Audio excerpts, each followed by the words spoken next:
Assalamualaikum warahmatullahi wabarakatuh. Kembali lagi di channel Radio Horor.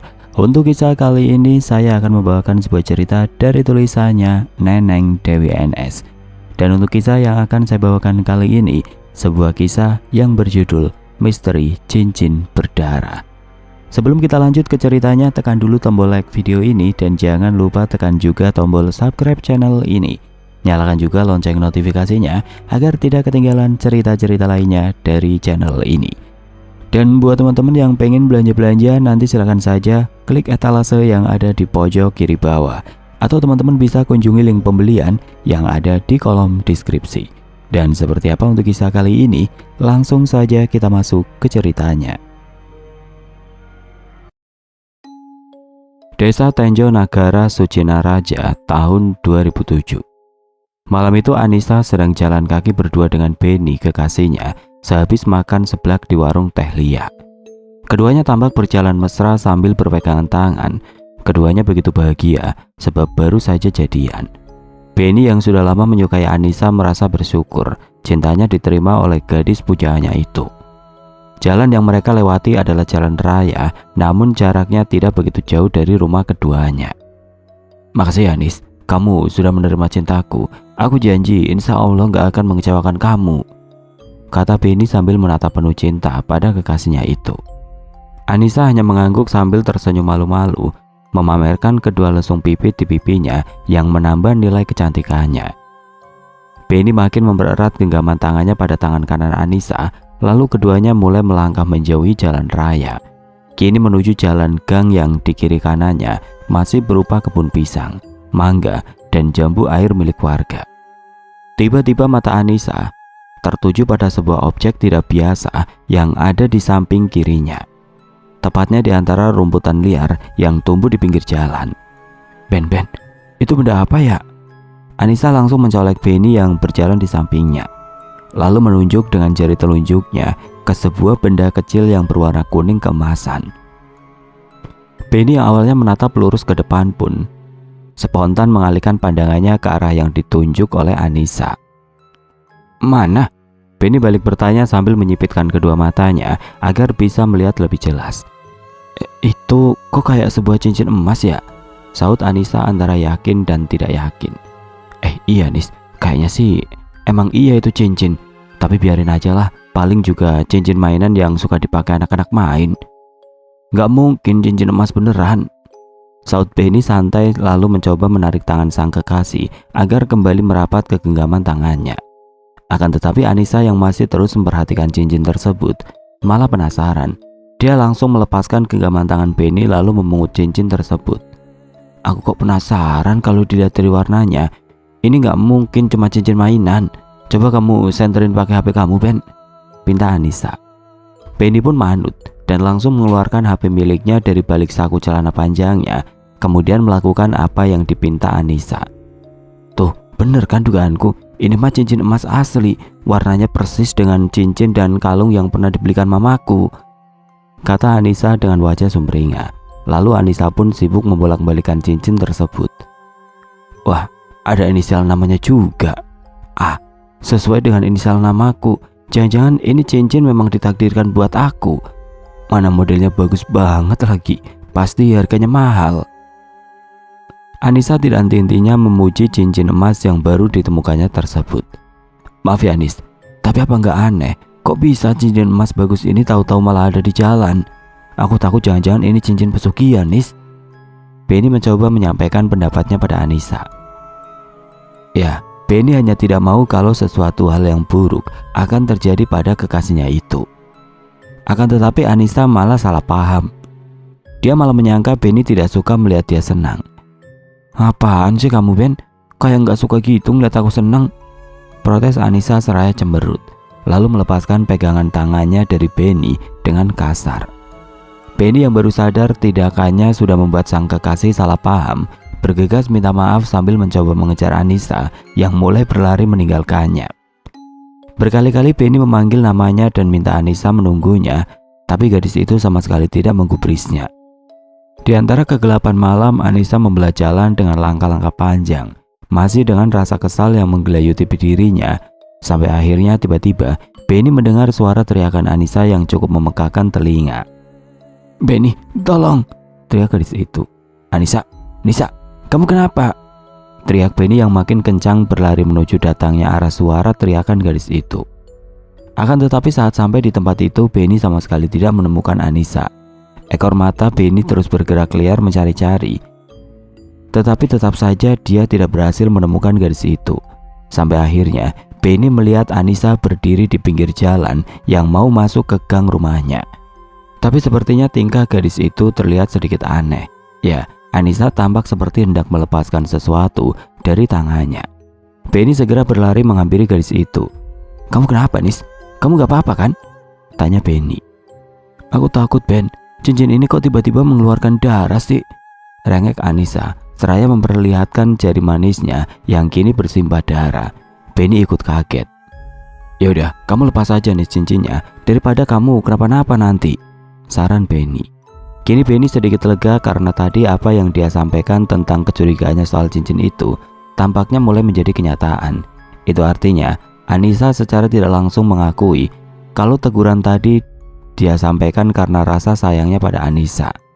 "Dari tadi aku udah coba lepasin, Ben, tapi susah sekali melepasnya," keluh Anissa yang kemudian kembali memperlihatkan upayanya untuk melepas cincin yang tadi dia temukan. Namun kembali usahanya sia-sia.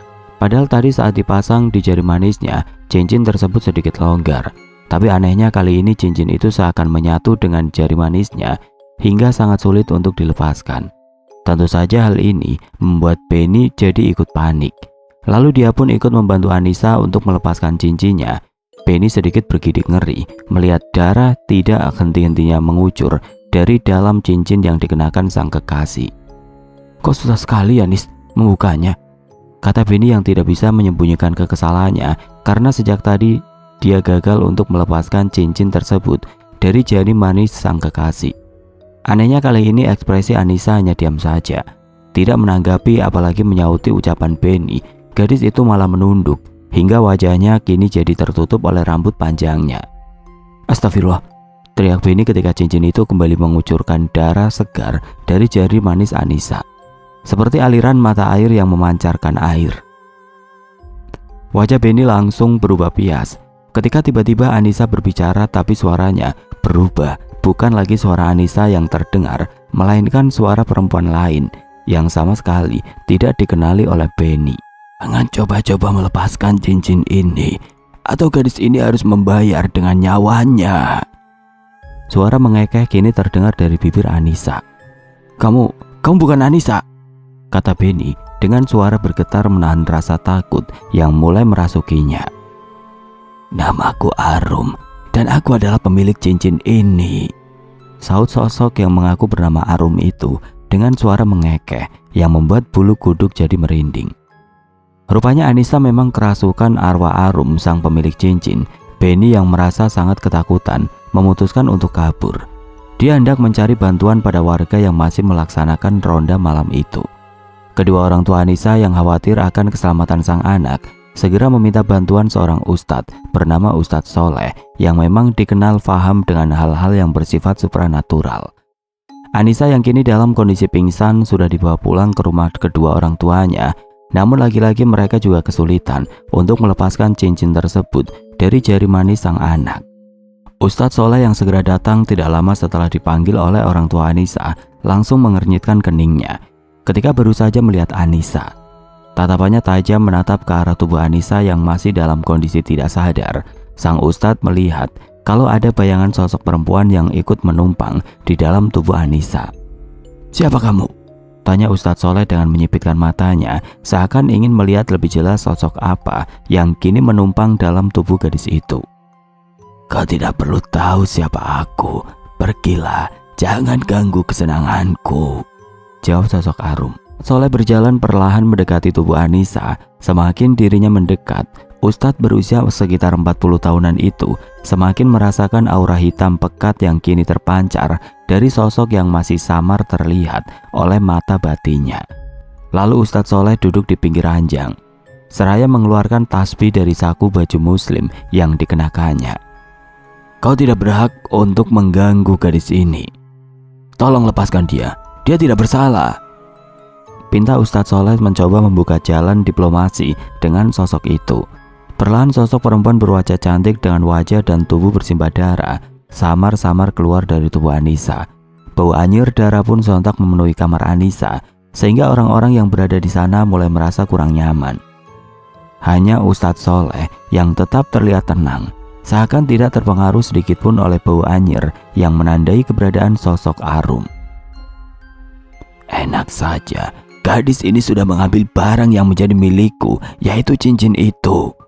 Dia bahkan dengan lancang berani memakainya, ujar sosok Arum dengan nada bicara yang mulai meninggi. Tetap saja, kau tidak berhak untuk menguasai tubuhnya. Keluarlah, kasihan dia, gadis ini tidak tahu apa-apa, pujuk Ustadz Soleh yang kembali memakai cara halus. Terdengar suara tawa yang melengking dan sangat memekakan telinga keluar dari sosok Arum. Kedua orang tua Anissa, Benny, dan seorang warga yang berada di dalam kamar sontak menutup kedua telinga mereka masing-masing dengan menggunakan kedua tangannya. Tidak bisa begitu. Bukan hanya tubuhnya saja yang sekarang akan menjadi milikku, tapi juga sukmanya akan aku bawa ke alamku. Tanda sosok Arum seraya menatap tajam kepada Ustadz Soleh yang masih bersikap tenang. Sementara Anissa yang masih terbaring di atas ranjang dengan kondisi mata yang masih tertutup, tampak tidak terganggu sedikit pun oleh suara lengkingan tawa yang berasal dari sosok Arum tersebut. Sebaliknya, Ustadz Soleh mulai tidak kuasa menahan rasa sakit yang kini mulai dia rasakan, terutama di bagian telinganya. Perlahan dari lubang telinga laki-laki itu mulai keluar darah, sepertinya sosok Arum memang sengaja ingin menyerang sang ustadz yang dianggapnya sudah lancang ikut campur dalam urusannya. Dalam hatinya Ustadz Soleh hanya mengucapkan istighfar, kemudian perlahan mengusap pelan darah yang mengucur dari telinganya dengan sapu tangan yang ada di saku baju muslim yang dikenakannya. Lalu dengan sekuat tenaga bibirnya lanjut melantunkan zikir untuk menahan serangan yang dilancarkan oleh sosok Arum, agar jangan sampai menembus benteng pertahanan dirinya. Sayangnya usaha Ustadz itu gagal. Yang terjadi sekarang bahkan jauh lebih parah dari sebelumnya. Kini bukan hanya telinganya saja yang perlahan mengucurkan darah, akan tetapi hidungnya juga mulai mimisan. Tetesan darah segar perlahan namun pasti makin banyak mengucur dari lubang hidungnya. Khawatir dirinya akan terlalu banyak kehilangan darah, Ustadz Soleh segera menahannya dengan mendongakkan kepalanya ke atas dengan bibir yang tidak putus-putusnya membacakan ayat kursi. Kenapa? Kau tidak sanggup ya melawan kekuatanku, dasar manusia lemah, ejek sosok Arum yang tiba-tiba saja terbang menuju tempat duduk Ustadz Soleh. Kemudian seolah mengejek sosok Arum justru malah ikut membacakan ayat kursi dengan suara yang tidak kalah lantangnya dengan suara Ustadz Soleh. Ustadz Soleh yang tahu kalau itu adalah salah satu tipu daya jin kafir yang berusaha untuk menyesatkan dan melemahkan keimanannya tetap tidak bergeming. Aku tidak takut kepadamu wahai jin kafir pembawa kesesatan. Aku hanya takut kepada Allah. Rupanya jawaban dari sang ustadz malah membuat sosok Arum murka. Dasar ustadz sombong. Mari kita lihat apakah sesumbarmu itu sesuai dengan kenyataan. Lihat saja saat ini, akan kupastikan kau akan mati di tanganku. Ancam sosok Arum seraya tertawa mengekeh, tanda dia memang memandang sebelah mata pada kemampuan Ustadz Soleh. Kemudian kedua tangan kurus sosok itu seketika terulur ke depan, hendak mengincar wajah dan perut sang Ustadz. Sepertinya dia ingin mencakar wajah Ustadz Soleh sekaligus merobek perut musuhnya itu. Kuku-kuku panjang yang hitam dan mengandung racun dipastikan akan ikut masuk ke dalam tubuh sang Ustadz, lalu akan melumpuhkannya hanya dalam waktu singkat.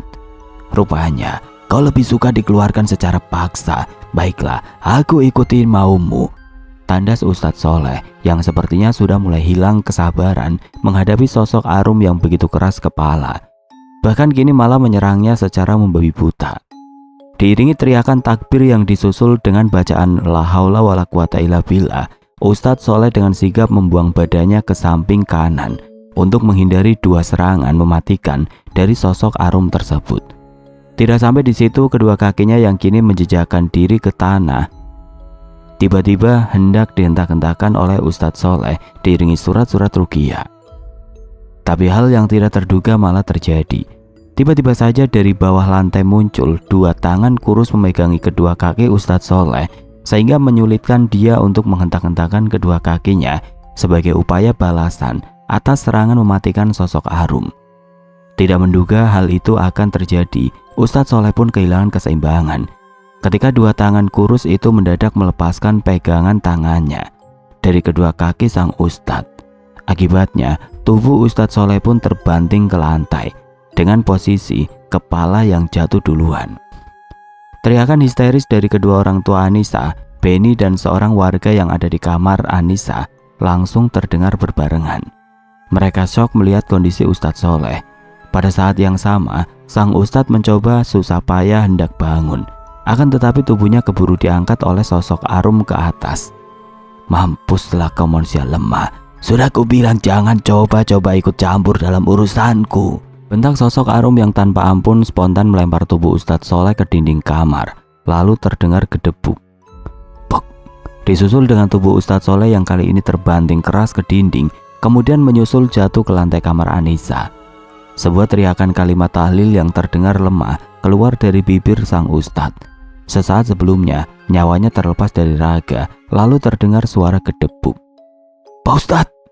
Mendadak terdengar teriakan histeris Bu Fitri, ibunya Anissa. Sementara itu Pak Rino, bapak Anissa, dan Benny segera berlari ke tempat di mana tubuh Ustadz Soleh sudah tergeletak, tidak bernyawa di lantai. Darah segar mengucur deras dari kepala belakangnya. Tulang punggung dan kakinya pun patah. Melihat musuhnya sudah kalah, sosok Arum kembali terkekeh. "Mampuslah kau. Sudah kuingatkan jangan ikut campur. Dasar manusia lemah sok jagoan. Kini kebodohanmu harus dibayar dengan nyawamu sendiri," kata sosok Arum dengan jumawa. Tidak lama kemudian sosok perempuan berwujud kuntilanak itu pun masuk kembali ke dalam tubuh Anissa. Kini dia merasa tidak akan ada lagi manusia yang berani mengeluarkannya dari tubuh gadis itu karena nyawa taruhannya. Kematian Ustadz Soleh yang mengenaskan setelah gagal membantu mengeluarkan sosok Arum dari tubuh Anissa membuat geger semua warga. Kedua orang tua Anissa pun mendatangi rumah keluarga mendiang Ustadz Soleh untuk meminta maaf. Kenyataan pahit itu juga sungguh memukul istri dari Ustadz Soleh. Akan tetapi istri Ustadz Soleh yang sudah ikhlas dan menganggap ini semua adalah sudah takdir yang digariskan Tuhan, tidak pernah menyalahkan keluarga Anissa. Sementara itu Andi, anak sematawayang Ustadz Soleh, saat ini masih menimba ilmu di pesantren. Andi pun segera pulang kampung dan meminta izin kepada pihak pesantren selama seminggu karena ingin menemani ibunya sampai tahlilan hari ke-7. Sang ayah, seperti halnya sang ibu, Andi juga sangat terpukul oleh kematian sang ayah. "Andi akan teruskan perjuangan Bapak dalam membasmi kebatilan." Terdengar suara Andi tercekat saat memeluk batu nisan Pak Soleh. Bu Aini yang matanya masih bengkak bekas menangis ikut berjongkok di samping Andi. Kemudian sebelah tangannya mengusap-ngusap pelan bau Andi, seakan ingin memberi kekuatan pada sang anak meski hatinya sendiri remuk redam. Malam itu Anissa tidak ditemukan berada di kamarnya. Tentu saja hal ini membuat kedua orang tuanya cemas. "Kemana Anissa ya Pak? Padahal tadi ibu masih melihatnya tiduran di kamar," kata Bu Fitri kepada Pak Rino. Pak Rino yang sudah bersiap-siap untuk istirahat menjawab santai, "Mungkin Anissa sedang di kamar mandi, Bu." Lalu Pak Rino langsung merebahkan tubuhnya ke atas ranjang. "Ibu sudah memeriksa ke kamar mandi Pak, tapi tidak ada siapa-siapa di sana," saut Bu Fitri. Rasa cemas makin berkobar-kobar dalam hatinya. Pak Rino yang kaget mendengar jawaban sang istri langsung terperajat dan segera bangun dari atas pembaringan. Tanpa banyak bicara, Pak Rino pun segera keluar rumah. Bu Fitri dengan tergopoh-gopoh menyusulnya. Sampai akhirnya seorang warga yang sedang meronda tiba-tiba datang. Warga bernama Pak Daus itu mengaku menemukan tubuh Anissa sudah tergeletak di pinggir jalan desa, tepat di bawah pohon waru, dalam kondisi sudah tidak bernyawa. Kondisinya sungguh mengenaskan, tubuhnya dipenuhi oleh lebam biru. Yang membuat para peronda kaget jari manis milik Anissa yang tersemat cincin, tahu-tahu sudah tidak ada. Kondisinya putus dan seperti dipotong paksa oleh sebuah benda seperti cutter, pisau atau sejenisnya. Sisa-sisa ceceran darahnya terlihat ada di sekitar jari manis Anissa, menebarkan aroma amis darah, sedangkan potongan jari manis dan cincinnya tidak ditemukan berada di sekitar jasad gadis itu. Pak Rino dan Bu Fitri yang mendapat kabar buruk tentang putrinya itu bergegas menyusul ke tempat yang dimana jasad Anissa ditemukan. Tangis mereka pun sontak pecah, memecahkan keheningan malam ketika mendapati kenyataan kalau putri satu-satunya harus pergi untuk selama-lamanya dengan kondisi yang mengenaskan. Penemuan jasad Anissa dengan kondisi jari manis terpotong pun menggegerkan warga. Pihak kepolisian yang sudah mengadakan olah TKP untuk sementara menyimpulkan kalau ini adalah murni kasus pembunuhan. Namun pihak aparat masih belum menemukan sidik jari sang pelaku terduga pembunuhan, hingga garis polisi pun masih dipasang di TKP. Akan tetapi seminggu kemudian kejadian yang sama berulang. Kali ini menimpa Bu Aisyah, seorang janda berusia 38 tahun. Tubuhnya ditemukan sudah tidak bernyawa tidak jauh dari tempat jasad Anissa ditemukan. Jari manisnya juga dalam kondisi sudah terpotong. Menurut pengakuan Reva anaknya, 2 hari sebelum kejadian mengenaskan itu sang ibu sempat bercerita baru saja menemukan sebuah cincin emas berinisial A. Sesuai inisial namanya di jalan. Bu Aisyah yang berprofesi sebagai penjual nasi uduk keliling itu memang menghidupi anaknya Reva sendirian setelah suaminya meninggal dunia 5 tahun yang lalu. Bu Aisyah berjualan dengan keliling memakai gerobak sederhananya mengitari satu kampung ke kampung yang lain. Ibu bilang cincinnya bagus banget dan ada inisial namanya sama kayak awalan nama ibu, makanya ibu langsung pakai, kata Reva menjelaskan kepada pihak kepolisian di antara isak tangisnya. Keanehan kembali terjadi. Pihak kepolisian sudah menyusuri TKP, namun tidak berhasil menemukan cincin yang dimaksud. Berbagai spekulasi miring pun muncul di kalangan warga. Di antaranya mereka menduga kalau cincin tersebut bisa saja bukanlah cincin yang sama, hanya saja kebetulan berinisial A, karena tidak ada warga yang pernah melihat cincin yang ditemukan dan dipakai oleh mendiang Bu Aisyah. Warga yang kembali digembarkan oleh peristiwa yang hampir sama, yaitu berkaitan dengan sebuah cincin berinisial A. Akhirnya mulai sepakat untuk tidak mengambil cincin yang ditemukan di jalan. Mereka yakin kematian kedua warga desanya yang dalam waktu yang berurutan tersebut pasti ada kaitannya dengan cincin misterius tersebut. Sampai suatu malam, Andi yang kasihan pada Bu Aini akhirnya memutuskan untuk keluar dari pesantren tempat dia menuntut ilmu. Andi berkila lebih baik melanjutkan pendidikannya di pesantren terdekat agar bisa lebih dekat dengan sang ibu. Tentu saja keputusan Andi ini disambut baik oleh Bu Aini yang memang masih butuh kekuatan tambahan untuk melupakan tragedi kematian Ustadz Soleh yang masih terus membekas dalam ingatannya.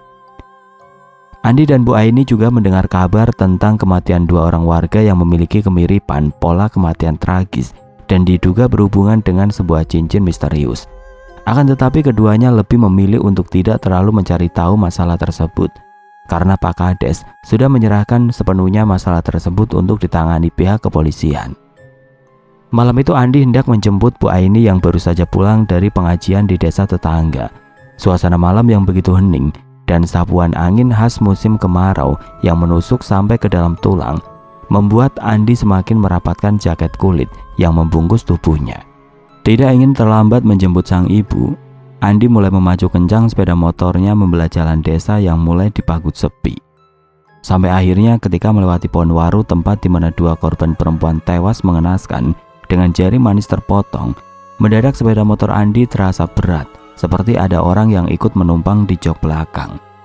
Bulu kuduk pemuda itu spontan meremang ketika tiba-tiba hidungnya mencium aroma amis darah yang sangat menyengat dan membuatnya ingin muntah. Andi yang takut mengalami kecelakaan akibat tidak bisa menjaga keseimbangan malah lebih memilih untuk menghentikan sepeda motornya. Andi tidak sadar kalau itu adalah sebuah kesalahan fatal. Tidak lama setelah Andi menghentikan sepeda motornya, tiba-tiba saja sesosok tubuh perempuan kurus melayang dari arah belakang tubuh Andi. Lalu sosok perempuan itu berdiri tepat di depan Andi. Aroma amis khas darah pun kian santer tercium dari tubuh sosok tersebut. Andi langsung istighfar ketika menyadari betapa mengerikannya sosok berwujud kuntilanak yang kini berada di hadapannya itu. Wajahnya dipenuhi oleh darah yang masih basah, rambutnya panjang terurai aut-autan, tidak beraturan seperti icuk. Andi refleks ingin menyalakan kembali sepeda motornya agar bisa segera kabur dari tempat itu. Tapi naas, jangankan untuk menyalakan sepeda motornya, untuk menggerakkan tubuhnya saja Andi tidak kuasa. Tubuhnya seperti ada yang memaku di tempat, sehingga sukar untuk digerakkan. Hanya kedua bola mata pemuda itu saja yang masih leluasa bergerak untuk memindai suasana sekeliling tempat itu, yang dipagut oleh keheningan yang mengancam. "Jangan takut wahai manusia, aku tidak bermaksud untuk menyakitimu," kata sosok itu yang rupanya adalah sosok Arum, penghuni cincin yang membuat Ustadz Soleh ayah Andi tewas tempo hari. Andi tersurut mundur. "Siapa kau?" tanya Andi. Keringat dingin pun mulai membasahi wajahnya. "Namaku Arum. Selama ini aku hanya sendirian di alamku. Tidak ada yang menemani sejak aku dibunuh oleh suamiku sendiri. Aku ingin kau menjadi pengganti suamiku. Maukah kau menemani wahai manusiaku?" Tanpa tedeng aling-aling, sosok itu menawarkan sesuatu yang di luar prediksi Andi. Tentu saja Andi langsung menolak. Penolakan Andi membuat sang kuntilanak murka. Sambil tertawa cekikikan, sosok itu terbang rendah menghampiri Andi, hendak membawa pemuda itu terbang menuju ke atas pohon waru, tempat tinggalnya. Namun baru saja hendak meraih tubuh jangkung Andi, tiba-tiba saja sosok Arum tersebut memukul-mukul dirinya sendiri, lalu mencakar-cakar wajahnya sendiri dengan kuku-kuku panjangnya yang hitam dan berbentuk cakar. Terakhir sosok itu membentur-benturkan kepalanya sendiri di batang pohon waru. Andi bergidik ngeri melihat pemandangan yang ada di hadapannya. Pemuda itu merasa kebingungan sendiri atas apa yang menimpa sosok yang tadi hendak menculiknya itu. Sampai akhirnya lamat-lamat Andi mendengar suara seorang gadis yang mengulang-ulang kalimat yang sama. "Pukul badanmu sendiri, cakarlah wajahmu sendiri, lalu benturkan kepalamu berkali-kali ke pohon waru sampai aku suruh berhenti." Suara gadis itu begitu merdu, namun mengandung sebuah aura yang kuat. Mau tidak mau Andi pun memutar tubuhnya ke belakang. Dia terlihat kaget ketika mendapati gadis yang dikenalnya tahu-tahu sudah berada di sana. "Selin?" tanya Andi. Tapi Selin tidak segera menjawab pertanyaan Andi. Dia memberi isyarat dengan tangan kanannya agar Andi jangan mengganggunya. Lalu gadis indigo sepupunya Miftah dan sahabat Nindi itu membuat gerakan kedua tangan seperti memutar-mutar sesuatu. "Sekarang kau berputarlah seperti gasing. Itu adalah hukuman atas kelancanganmu yang mau menyakiti temanku," tanda Selin. Tidak lama kemudian sosok Arum tahu-tahu sudah berputar-putar seperti gasing secara tidak terkendali. "Hai Andi, nggak nyangka kita malah ketemu di sini," ucap Selin seraya tersenyum. Andi terlihat sumringah bisa kembali bertemu Selin, teman SMA yang sudah lama terpisah dengannya. Andi juga sudah lama tahu kalau Selin memiliki kelebihan sebagai indigo, tapi khusus untuk mengendalikan pikiran dan pengobatan. Selin pun bercerita kalau dia sebenarnya besok subuh ada panggilan untuk merias pengantin di kampung yang berbatasan dengan kampung tempat Andi. Dengan bantuan seorang tukang ojek, Selin pun hendak diantarkan ke sana. Namun tiba-tiba Selin melihat ada sosok perempuan yang hendak membawa seorang pemuda. Selin bahkan bisa merasakan kalau aura sosok itu begitu hitam dan syarat dengan dendam. "Nggak nyangka kalau pemuda yang hendak diculik sosok ini rupanya kamu," kata Selin. "Iya, aku mau jemput ibu yang lagi pengajian di kampung sebelah, tapi sialnya malah dihadang dia," saut Andi sambil menunjuk ke arah sosok Arum yang masih terus berputar-putar sendiri seperti gasing. Tidak tahan atas semua siksaan jarak jauh yang dari tadi dilakukan oleh Selin, akhirnya terdengar permohonan ampun dari sosok itu. Ampun, tolong hentikan. Aku janji tidak akan lagi mengganggu warga yang ada di sini," pekiknya. Bahkan dalam satu kesempatan sosok kuntilanak itu akhirnya terjatuh. Selin menjawab dengan ekspresi dingin. "Aku akan menghentikan semua siksaan untukmu, tapi apa kau bisa dipercaya?" Gadis itu balik bertanya.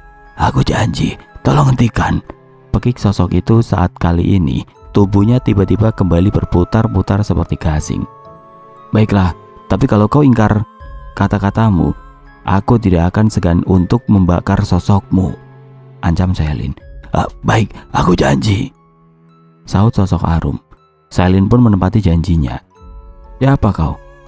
Kenapa kau menyakiti warga yang tidak berdosa, bahkan kau merenggut nyawanya?" tanya Selin. Bukannya menjawab, sosok Arum malah menangis terisak-isak. Sebuah tangisan yang sungguh memilukan pun terdengar. "Semasa hidup Aku tidak bahagia. Suamiku selingkuh dengan perempuan lain. Bahkan dia juga yang sudah membunuhku. Sosok Arum kembali menangis. Kepala Selin mendadak pusing. Selin pun refleks memijat-mijat kepalanya dengan kedua tangan. Tiba-tiba saja gadis indigo itu seperti terlempar ke masa setahun yang lalu, di mana sosok Arum masih hidup. Pagi itu Bu Arum baru saja selesai masak buat sarapan. Pak Tony suaminya tiba-tiba menghampirinya dan seperti biasa melayangkan pujian kepada sang istri. Wah, nasi goreng kencur buatan ibu wangi banget, bikin bapak jadi lapar nih, kata Pak Tony seraya memeluk tubuh Bu Arum dari belakang, lalu mengecup pipi kanan perempuan yang sudah dinikahinya selama 7 tahun itu. Bu Arum tersenyum, hatinya berbunga-bunga meski ini bukan pertama kalinya dia dapat pujian dari Pak Tony. Tapi tetap saja membuatnya bahagia, meski rumah tangga mereka yang sudah berjalan 7 tahun masih belum dikaruniai oleh suara tangis bayi. Namun tidak mengurangi kebahagiaan keduanya. Meskipun Bu Mae Ibu Tony terus nyinyir menanyakan kapan Bu Arum akan memberinya cucu. Sebagai seorang menantu, Bu Arum selalu bersabar sambil terus berdoa. Semoga Tuhan segera memberinya kesempatan untuk menjadi seorang ibu. Pak Tony yang awalnya sangat menyayangi Bu Arum lama-lama mulai terpengaruh oleh hasutan Bu Mae. Ibu sudah ingin momong cucu, Tony, tapi istrimu yang mandul itu boro-boro bisa mewujudkan keinginan ibu, keluh Bu Mae. Sabar Bu, saat ini saya dan Arum sedang mencoba ikut program bayi tabung, jawab Pak Tony seraya mencoba memberi pengertian pada ibunya. Halah, kelamaan, ntar ibu keburu mati. Menurut ibu, lebih baik kamu ceraikan saja istrimu yang tidak berguna itu. Ngasih keturunan saja nggak bisa. Apa kamu mau nanti di hari tua nggak ada yang ngurusin kamu? Gila Bu Mae. Dalam hatinya Pak Tony diam-diam membenarkan semua ucapan ibunya itu. Pak Tony sudah tidak sabar ingin mendengar suara tangisan bayi di rumahnya. Tapi itu tidak mungkin terwujud sebab Bu Arum rupanya mandul berdasarkan hasil pemeriksaan dokter. Bahkan saat keduanya memutuskan untuk mencoba ikut program bayi tabung, dokter sudah memberi gambaran kecil kemungkinan untuk berhasil. Kesetiaan Pak Tony pun akhirnya sedikit demi sedikit terkikis setelah sering bertemu Alin, sekretaris barunya yang berwajah sangat cantik dan masih muda. Alin yang tahu bosnya itu tertarik padanya malah memberikan lampu hijau, sehingga terjadilah sebuah hubungan terlarang di antara keduanya di belakang Bu Arum. Rupanya Alin bisa berhasil menundukkan Pak Tony karena memasang susuk 1000 jarum emas, sehingga siapapun laki-laki yang melihatnya akan tergila-gila kepadanya. Suatu kali Bu Arum memberi kejutan kepada Pak Tony dengan membawakan bekal makan siang ke kantornya. Tapi hati Bu Arum langsung hancur ketika melihat sang suami sedang berpelukan dengan Alin di ruang kerjanya. Saat hendak berlari keluar dari pintu ruangan Pak Tony, Bu Arum malah jatuh tersandung. Dari kejauhan Alin melihat cincin kawin yang dikenakan oleh Bu Arum begitu bagus, dengan inisial A, sama seperti inisial namanya. Dia minta Pak Tony mengambil paksa cincin kawin yang dikenakan oleh Bu Arum. Pak Tony yang sudah terpengaruh oleh susuk yang dipasang oleh Alin, hendak mengambil paksa cincin kawin tersebut dari tangan sang istri. Terjadilah pergumulan karena Bu Arum bersikeras tidak ingin menyerahkan cincin kawin yang terpasang di jari manisnya. Pak Tony yang kalap menampar pipi Bu Arum. Naasnya, tamparan itu begitu keras sehingga Bu Arum jatuh terhuyung ke belakang. Bagian belakang kepalanya disambut oleh lantai hingga Bu Arum tewas di tempat dengan luka parah di kepalanya. Bukannya merasa kasihan melihat kondisi Bu Arum, Alin malah minta Pak Tony untuk kembali mengambil cincin kawin yang masih terpasang di jari manis jasad Bu Arum. Tapi berkali-kali Pak Tony mencoba mengambil cincin tersebut tapi tidak berhasil. Sampai akhirnya Alin mengangsurkan sebuah pisau cutter dan menyuruh Pak Tony mengiris jari manis Bu Arum agar bisa mengambil cincin Bu Arum. Takut ada yang memergoki perbuatan mereka berdua, akhirnya Pak Tony dan Alin memutuskan untuk membungkus jasad Bu Arum dengan memakai bed cover yang mereka beli. Lalu jasad malang Bu Arum mereka buang begitu saja ke sebuah hutan yang berbatasan dengan sebuah kampung, tepatnya di bawah pohon waru. Alin tersenyum setelah mendapatkan cincin Bu Arum yang sangat dia inginkan tersebut. Namun sejak hari itu Alin mulai ketakutan karena cincin tersebut selalu tiba-tiba mengeluarkan darah segar. Alin mencoba berbagai cara untuk melepaskan cincin tersebut. tapi selalu gagal. Belum lagi teror sosok Bu Arum selalu datang menghantuinya. "Kembalikan cincin kawinku." Begitulah kata sosok Arum yang kini berwujud menjadi sosok kuntilanak dengan wajah yang sangat menyeramkan. Tidak tahan terus diganggu oleh sosok Bu Arum, Alin putuskan mengakhiri hidupnya dengan gantung diri di apartemen miliknya. Sementara itu Pak Tony juga tidak luput dari teror sosok Bu Arum yang selalu menghantuinya. Bu Mae merasa kasihan melihat sang anak suka teriak-teriak ketakutan, bahkan suka tiba-tiba menangis memohon ampun entah kepada siapa. Pak Tony pun mulai suka mengamuk dan merusak barang-barang yang ada di rumahnya. Takut sang anak terganggu kejiwaannya, akhirnya Bu Mae terpaksa membawa Pak Tony ke rumah sakit jiwa. Namun belum sehari dibawa ke sana, petugas rumah sakit jiwa malah menemukan Pak Tony sudah tewas bunuh diri dengan mengiris urat nadi di tangannya memakai pisau cutter. Selin, kamu gak apa-apa?" Suara Andi terdengar terus memanggil-manggil Selin. Selin pun merasa ada sebuah lorong waktu yang kembali menyedotnya untuk kembali ke masa sekarang. Namun rasa sakit kepala gadis itu mulai berkurang. "Aku nggak apa-apa Andi, cuma sedikit pusing."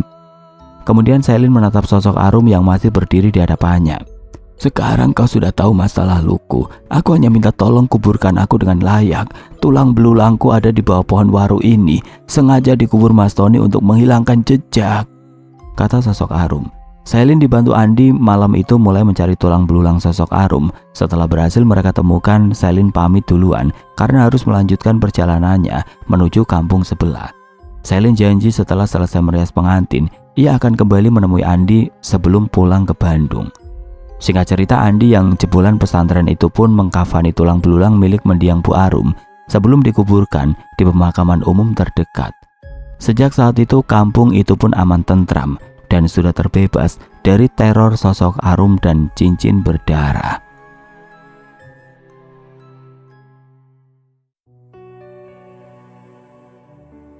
Oke teman-teman, sekian untuk kisah kali ini. Bagaimana menurut kalian tentang kisah ini? Tulis komentar kalian di kolom komentar.